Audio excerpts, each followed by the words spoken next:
নমস্কার প্রিয় শিক্ষার্থী বন্ধুগণ, নিগম সুধা সংস্কৃত চ্যানেলে তোমাদের সকলকে স্বাগত জানাচ্ছি। আজকে উপস্থিত হয়েছি উচ্চ মাধ্যমিক সংস্কৃত চতুর্থ সেমিস্টার সিলেবাস থেকে ব্যাকরণ পাঠ আলোচনা করব বলে। তোমরা জানো যে চতুর্থ সেমিস্টারে ব্যাকরণ পাঠের শুরুতেই প্রত্যয় আলোচনা করা আছে, অর্থাৎ প্রত্যয়ের মধ্যে এখানে দেওয়া আছে সনাদি প্রত্যয় এবং স্ত্রী প্রত্যয়। এই দুই প্রকার প্রত্যয় কিন্তু এখানে সিলেবাসে আছে। তো যা হোক, আজকে প্রত্যয় সম্পর্কে আলোচনা করতে গিয়ে শুরুতে আমি তোমাদের প্রত্যয় কাকে বলে, প্রত্যয়ের প্রকারভেদ এগুলো আলোচনা করছি না। এগুলো থার্ড সেমিস্টারে আমরা ভিডিওয়ে সম্পূর্ণভাবে তুলে ধরেছি। আজকে অহেতুক সেই বিষয়গুলো বলে ভিডিওকে দীর্ঘায়িত করব না। আজকে সরাসরি আমাদের যে সিলেবাসে আছে সনাদি প্রত্যয়, অর্থাৎ সন, ইয়াং, নিস, এই তিনটি প্রত্যয় আলোচনা হবে। তো আজকে শুরুতেই হচ্ছে সন প্রত্যয় বা সনন্ত ধাতু। এটা কি? দেখো, সন একটা প্রত্যয়, আর সনন্ত প্রত্যয় নিষ্পন্ন ধাতুকে বলা হয় সনন্ত ধাতু। আর এই সন প্রত্যয় ইচ্ছার্থে প্রয়োগ হয়। পাণিনির মতে এই সন প্রত্যয় সম্পর্কিত সূত্রটি হল ধাত কর্মণ সমান কর্তৃকা দিচ্ছায়াং বা, অর্থাৎ দুটি ক্রিয়ার কর্তা এক হলে ইচ্ছা ক্রিয়ার কর্মরূপে যে ক্রিয়াটি ব্যবহৃত হয় তার বিকল্পে সন প্রত্যয় হয়। যেমন দেখো, ছাত্র পঠিতুম ইচ্ছতি সমান সমান পি পঠিষ্যতি।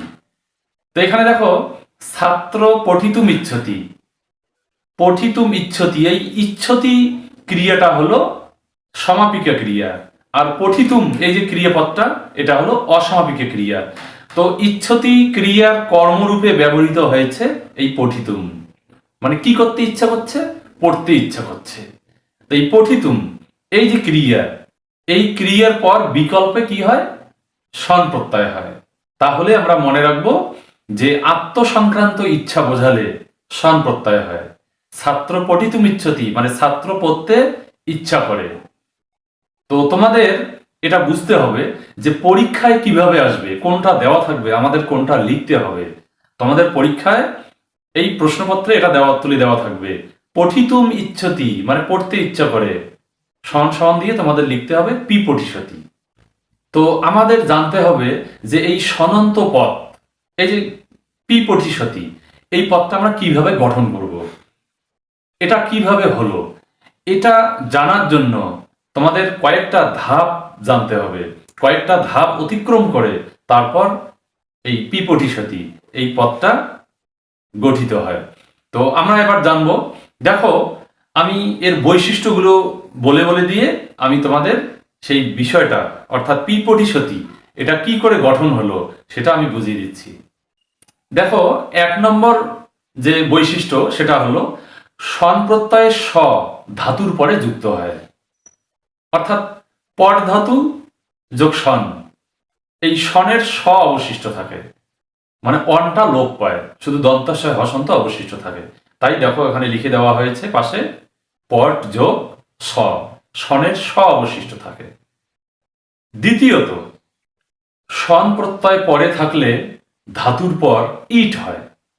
ইট বলতে এখানে টয় হসন্ত লোপ পেয়ে যাবে, হস্যই এই বর্ণটি থেকে যাবে। তাহলে পদটা কেমন হচ্ছে? পট যোগ ই যোগ স, এটা আমরা বুঝলাম। তৃতীয়ত, সন প্রত্যয় হলে ধাতুটি দ্বিত্ব হয়, অর্থাৎ দুইবার লিখতে হবে। দেখো আমরা লিখেছি পট যোগ পট যোগ ই যোগ স, এই পর্যন্ত ঠিক আছে। তারপর চতুর্থত, দেখো সন প্রত্যয়ের ধাতু অভ্যস্ত হয়, অর্থাৎ ধাতুর পূর্বপদের যে অবর্ণ, দেখো আমরা যে এখানে দুবার ধাতুটা লিখেছি, প্রথম যে পদটা দেখো ধাতু পট, পট হয় অসন্ত, ঠয় অসন্ত লোপ পেয়ে যায়, আর প যে থাকে, পয়ের সঙ্গে যে অ থাকে, এই অটা কি হয়? ই হয়ে যায়, হ্রস্বই হয়ে যায়। তাহলে রূপটি এরকম হয়। দেখো পি পঠিস, এরকম নতুন ধাতু তৈরি হয়ে যায়। কিন্তু তারপরে এই দন্তস্ব আবার কিভাবে মূর্ধন্যস্বয়ে পরিণত হলো? দেখো লেখা আছে যে সত্য বিধান অনুযায়ী এই দন্তস্ব কি হলো, মূর্ধন্যর সাথে পরিণত হলো। মানে বিষয়টা কেমন, যে দন্তস্ব কখন হয়, আকার, অনুস্বার, খণ্ডত্ব এই সমস্ত বর্ণগুলির পরে যে স হয় সেই সটা দন্তস্ব হয়। কিন্তু এখানে তো আকার, অনুস্বার, খণ্ডত্ব এই বর্ণগুলো নেই, সেজন্য সেই সত্য বিধান অনুসারে এখানে কি হয়েছে, দন্তস্ব মূর্ধন্যস্বয় পরিণত হয়েছে। তাহলে কি হয়ে গেল, মূল পদটা পিপঠিস, এই যে নতুন যে পদটা তৈরি হলো, এটা হলো একটা ধাতু। এই পিপঠিসের সঙ্গে বিভক্তি যুক্ত হয়, অর্থাৎ আমরা ধাতুরূপের লট বিভক্তি পড়েছিলাম, লট, লোড, লং, বিধিলিং, লিট।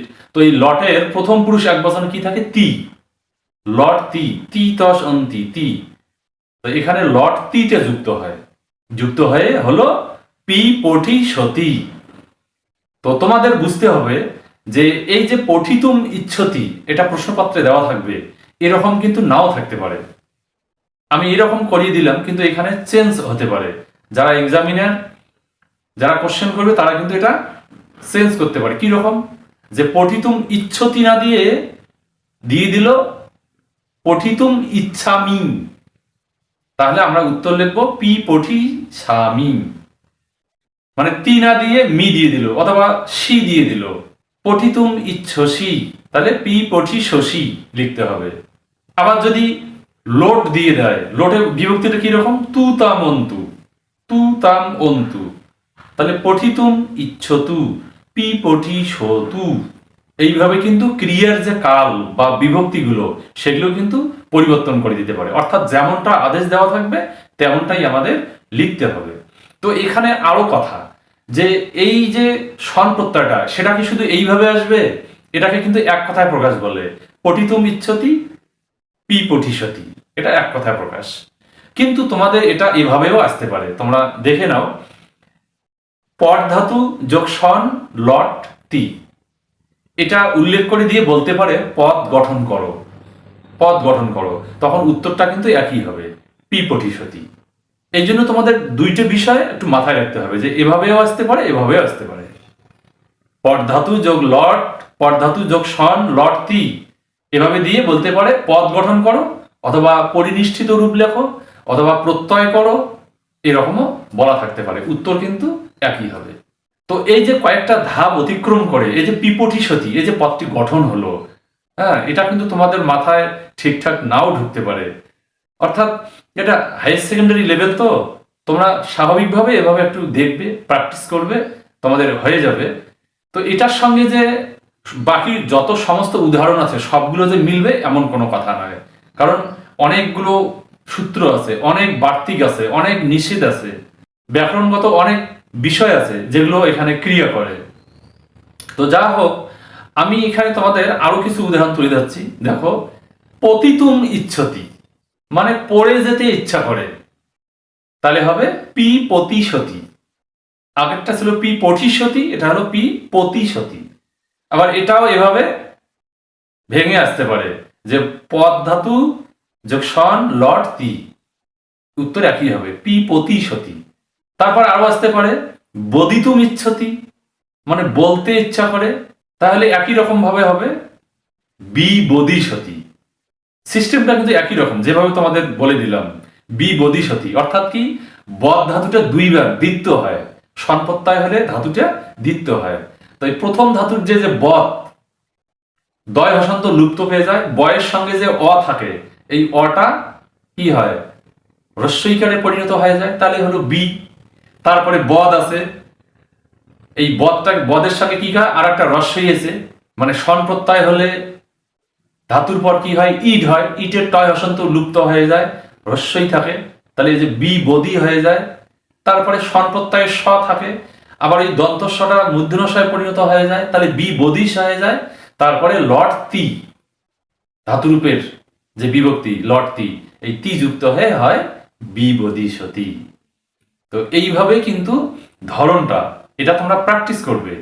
তো তোমাদের কোনো চিন্তার কারণ নেই, আমি এখানে যে তোমাদের উদাহরণগুলো তুলে ধরছি এখান থেকেই কিন্তু তোমরা কমন পেয়ে যাবে।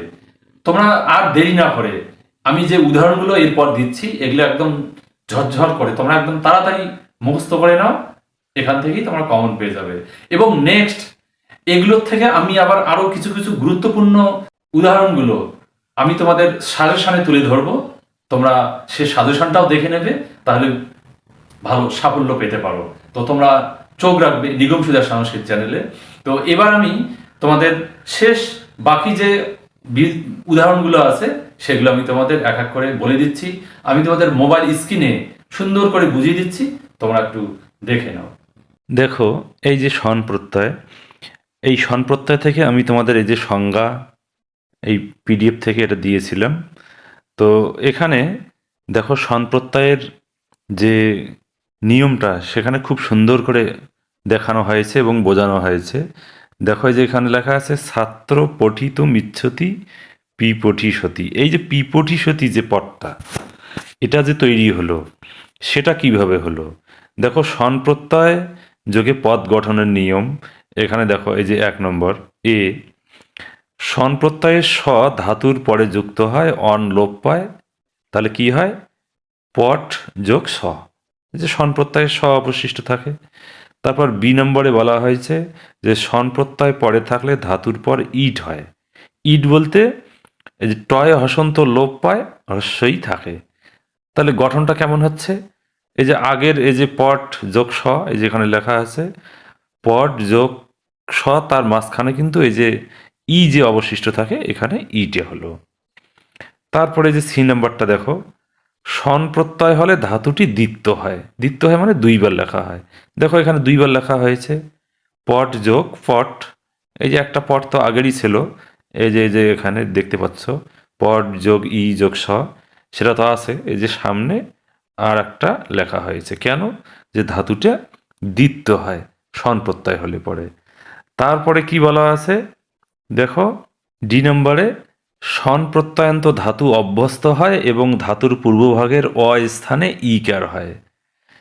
অর্থাৎ এই যে পট, এই যে পট যে বানানটা ঠয় হসন্ত সেটা লোপ পেয়ে যায়, তাহলে এখানে শুধু প থাকে।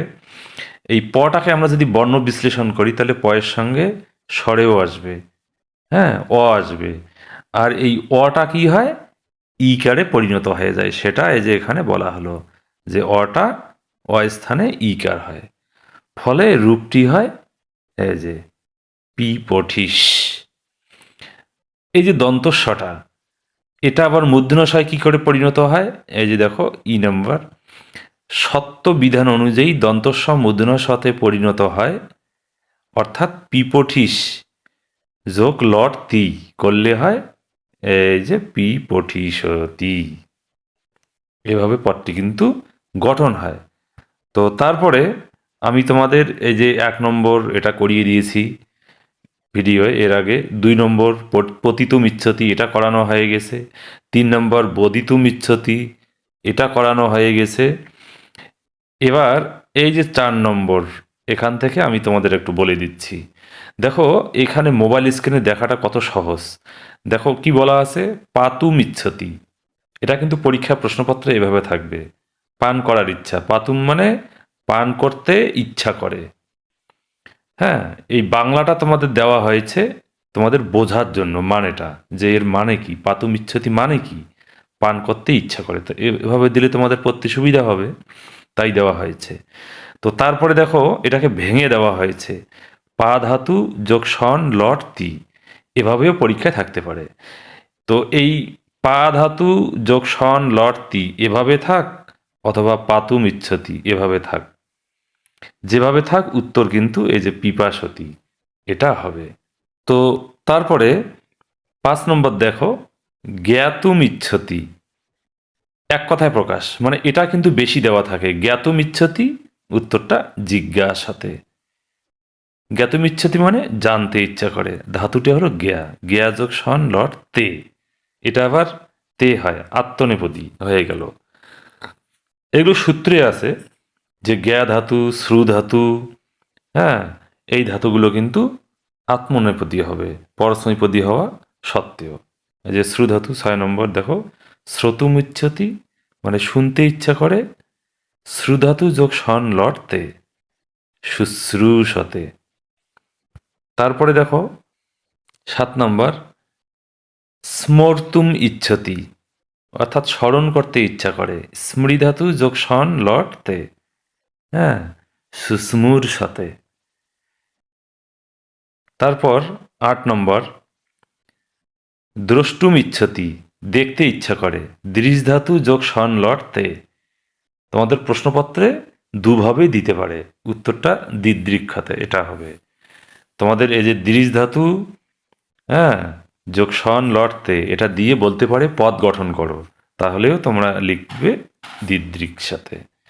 তারপরে দ্রষ্টুম ইচ্ছতি এটা যদি থাকে, তাও তোমরা এই দিদৃক সাথে একই উত্তর লিখবে। তারপরে দেখো 9 নম্বর, যে তুম ইচ্ছতি, জয় করতে ইচ্ছা করে। জি যোগ সন লটতি, জিগি সতী। 10 নম্বর, জীবিতুম ইচ্ছতি, অর্থাৎ বাঁচতে ইচ্ছা করে। উত্তরটা হবে জিজি বিশতি। 11 নম্বর, দগ্ধুম ইচ্ছতি, দগ্ধ করতে ইচ্ছা করে। উত্তরটা হবে দিধকসাতি। 12, দাতুম ইচ্ছতি, মানে দান করতে ইচ্ছা করে। উত্তরটা হবে দিৎসতি। এগুলো কিন্তু বিভিন্ন সূত্র বা নিয়ম অনুসারে হয়, আগের থেকে একটু আলাদা হচ্ছে, তোমরা বুঝতেই পারছো। তবে তোমরা এভাবে পড়বে, বারবার পড়তে পড়তে তোমাদের তো ধরনটা কিভাবে, একটা স্বনন্ত ধাতু কিভাবে গঠন হয় তার কয়েকটা ধাপ তোমরা ঠিকঠাক বুঝতে পেরেছো। এভাবে প্র্যাকটিস করবে, এগুলো পড়বে, তাহলে তোমাদের আস্তে আস্তে অধিগত হয়ে যাবে। 13 নম্বর, বক্তুম ইচ্ছতি, মানে বলতে ইচ্ছা করে। এটা উত্তর লিখবে বিবক্সাতি। তারপর 14 নম্বরে আসছি, দেখো 14 নম্বর, ভেতুম ইচ্ছতি, এটা হবে বিভীষতি। 15 নম্বর, মর্তুম ইচ্ছতি, এটা হবে মুমূর্ষতি। দেখো এটা কিন্তু মৃ ধাতু সনরট দিয়ে হয়েছে। মৃ ধাতুটা কিন্তু আত্মনেপদী, কিন্তু এটা সন প্রত্যয়ে পরস্মৈপদী হবে, এই জন্য মুমূর্ষতি দেওয়া আছে। 16 নম্বর দেখো, লব্ধুম ইচ্ছতি, মানে পেতে ইচ্ছা করে। উত্তরটা হবে লিপ্সাতে। এটা আত্মনেপদী ধাতু, মানে সন প্রত্যয়ে যে ধাতু যে পদে থাকবে সেটা সেই পদে হবে, কিন্তু কোথাও কোথাও বেশ কিছু ব্যতিক্রমও আছে। 17 নম্বর, বস্তু মিচ্ছতি, মানে বাস করতে ইচ্ছা করে। বিবচ্ছতি। 18, বর্হুম ইচ্ছতি, মানে বহন করতে ইচ্ছা করে। এটা হবে বিবক্ষতি। আবার তেও হয়, অর্থাৎ আত্মনেপদীও হয়। 19, স্থাতুম ইচ্ছতি, থাকতে ইচ্ছা করে। এটা হবে তিষ্ঠাসতি। 20 নম্বর, হন্তুম ইচ্ছতি, হত্যা করতে ইচ্ছা করে। উত্তরটা হবে জিঘাংসতি। 21, হাতুম ইচ্ছতি, মানে ত্যাগ করতে ইচ্ছা করে। হাধাতু মানে ত্যাগ করা, এটা হবে জিহাসতি। তারপর 22 নম্বরে যাচ্ছি। তারপর দেখো 22 নম্বর, সেবিতুম ইচ্ছতি, ইচ্ছতিটা এখানে নেই কিন্তু ইচ্ছতি হবে, সেবা করতে ইচ্ছা করে। উত্তর হবে সি সেবী সাথে। তারপর 23, স্রষ্টুম ইচ্ছতি, মানে সৃষ্টি করতে ইচ্ছা করে। সবটাই কিন্তু ইচ্ছার্থে হচ্ছে। তারপরে দেখো শিশ্রিকসাতি, তোমরা কিন্তু অনেক সময় বলো শিশ্রিক ক্ষতি, তা না, কিন্তু সঠিক উচ্চারণটা শিশ্রিকসাতি। 24, ভবিতুম ইচ্ছতি, এখানে বানানটা একটু ভুল হয়েছে, ইচ্ছাতি হয়েছে, এটা ইচ্ছতি হবে। উত্তরটা হবে বুভূষতি। 25, অধ্যেতুম ইচ্ছতি, অধ্যয়ন করতে ইচ্ছা করে। আর উত্তরটা হবে অধিজিগাং সাথে। 26, প্রষ্টুম ইচ্ছতি, মানে প্রশ্ন করতে ইচ্ছা করে। হ্যাঁ, আর উত্তরটা হচ্ছে পিপৃচ্ছি সতী। 27, সহিতুম ইচ্ছতি, সহ্য করতে ইচ্ছা করে। উত্তরটা হবে সি সহিস সাথে। তারপর 28, ইয়াতুম ইচ্ছতি, মানে গমন করতে ইচ্ছা করে। হ্যাঁ, যা ধাতু মানে গমন করা। উত্তরটা জিজা সতী। 29, ভোক্তুম ইচ্ছতি, মানে পালন অথবা ভোজন করতে ইচ্ছা করে। মানে ভুজ ধাতুটা দুইটা অর্থে প্রয়োগ হয়, একটা পালন করা, একটা ভোজন করা। যেটাই হোক না কেন, উত্তরটা কিন্তু এটা হবে বুভুক সাথে, অথবা হতে পারে বুভুক সাথী। তারপর 30 নম্বরে আসছি আমরা। দেখো 30 নম্বর, চেতুম ইচ্ছতি, মানে চয়ন করতে ইচ্ছা করে। চয়ন করা মানে ফুল তোলা, যেমন ফুল চয়ন করা। এটা হবে চিসি সতী অথবা চিসি সতে, দুইটাই হতে পারে। তোমরা একটা লিখবে, এভাবে লিখবে না অবলিক দিয়ে।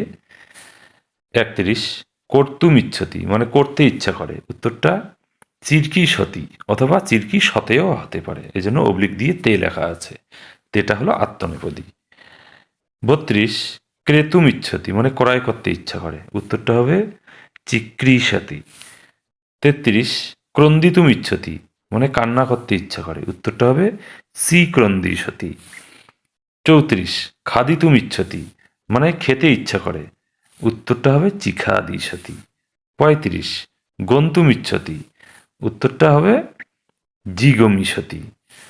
36 গাতুম ইচ্ছতি গান করতে ইচ্ছা করে, উত্তরটা জিজ্ঞাসতি। 37 গ্রহিতুম ইচ্ছতি গ্রহণ করতে ইচ্ছা করে, এটা হবে জিঘৃক্ষতি অথবা জিঘৃক্ষতে, যে কোনো একটা হতে পারে। তারপর আমরা 38 নম্বরে যাচ্ছি। দেখো 38 নম্বর তোক্তুম ইচ্ছতি মানে ত্যাগ করতে ইচ্ছা করে, এটা হবে তিত্যাক্ষতি। 39 যোদ্ধুম ইচ্ছতি মানে যুদ্ধ করতে ইচ্ছা করে, উত্তরটা হবে ইয়ুযুচ্ছতে। 40 লেখিতুম ইচ্ছতি মানে লিখতে ইচ্ছা করে, উত্তরটা হবে লিলেখিষতি। তোমরা এভাবেই মুখস্থ করবে। তারপর 41 আপ্তুম ইচ্ছতি মানে পেতে ইচ্ছা করে, হ্যাঁ, উত্তরটা হবে ইপ্সতি। এটা প্রিন্টিং মিস্টেক হয়ে গেছে, এটা হবে ইপসতি, এটা মিস্টেক আছে, এখানে হবে ইপসতি। 42 এতুম ইচ্ছতি মানে গমন করতে ইচ্ছা করে, এটা হবে জিগমিষতি। তারপর 43 কম্পিতুম ইচ্ছতি মানে কাঁদতে ইচ্ছা করে, এটা কাঁদতে না, এটা কিন্তু হবে কাঁপতে ইচ্ছা করে, এটা ভুল হয়ে গেছে, কাঁদতে হয়ে গেছে, এটা হবে কাঁপতে, কম ধাতু মানে কাপা, উত্তরটা হবে চিকম্পিষতে। তো বন্ধুরা, আজকে স্বনপ্রত্যয় আলোচিত হলো, তোমাদের কেমন লাগলো, তোমরা কতটা বুঝলে আমাকে কমেন্ট করে জানাবে। আজকের আলোচনা এখানে শেষ করছি। তোমরা ভালো থাকো, সুস্থ থাকো, ধন্যবাদ।